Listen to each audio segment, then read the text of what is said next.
Friends, তোমরা সবাই কেমন আছো? আশা করি সবাই ভালো আছো। ভালো না থাকলেও বলতে পারো, কিন্তু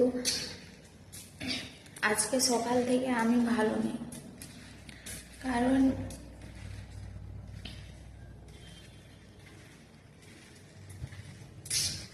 আমার আজকে ফোনপে থেকে 700 টাকা কেটে নিয়েছে। জানি না কি করে কেটেছে, কিন্তু অনেকটাই কষ্ট হয়েছে। আমি নাইট ডিউটি, ডে ডিউটি করে এতটাই কষ্ট হয়েছে। 700 টাকা কেন? সেই জায়গাটাতে যদি 1 টাকা কাটতো তাও আমার অনেক কষ্ট হতো। কি করব বলো, তোমরাই বলো কি করব। সেই টাকাটা যদি ফেরত পাওয়া যায়, কেউ জানো তো কমেন্ট করে।